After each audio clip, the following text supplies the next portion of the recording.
Ce qui nous renvoie le plus d'informations, ça reste nos pieds. Vu que je suis incapable de voir les mouvements de terrain, à chaque fois c'est à moitié une surprise et c'est un peu comme plonger.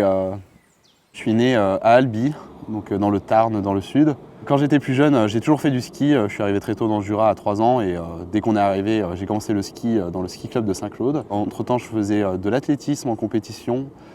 J'ai fait du basket aussi et 2 ans d'escrime, donc j'ai un peu touché un peu à tout. Et puis du jour au lendemain, j'ai commencé le ski en compétition. Il y a eu les championnats de France de ski handisport à Lamourac. Il y a eu un repérage qui a été effectué par l'équipe de France, donc, qui venait rencontrer quelques jeunes. Donc mon frère et moi, on a été repérés. On est partis tous les deux sur un stage. Petit à petit, on s'est intégrés et puis du coup, j'ai commencé la compétition par là. Donc grâce aux championnats de France qui se sont déroulés ici et à mon ski club qui m'a poussé à venir m'y inscrire.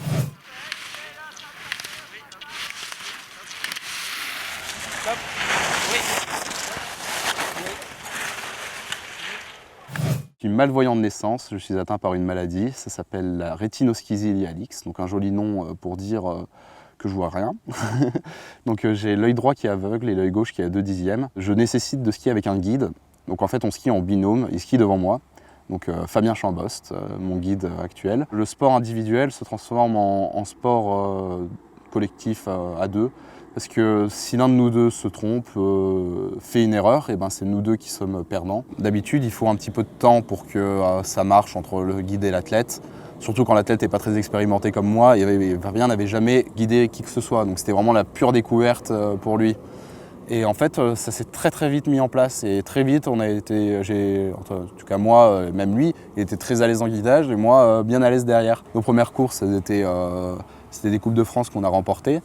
Donc, puis au final, au fur et à mesure, on a commencé à s'habituer au style de ski de l'autre. Ça, c'est les ski neufs. T'as dit quoi?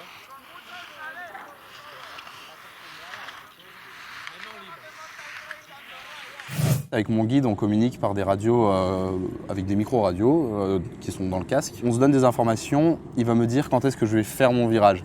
Et donc moi, après, je n'ai qu'à le suivre. Et il suit exactement les mêmes trajectoires, et je dois suivre exactement ces mêmes trajectoires.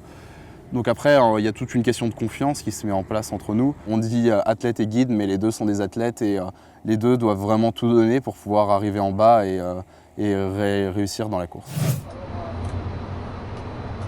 Donc c'est pas pour moi, tu veux dire c'est pas du spontané?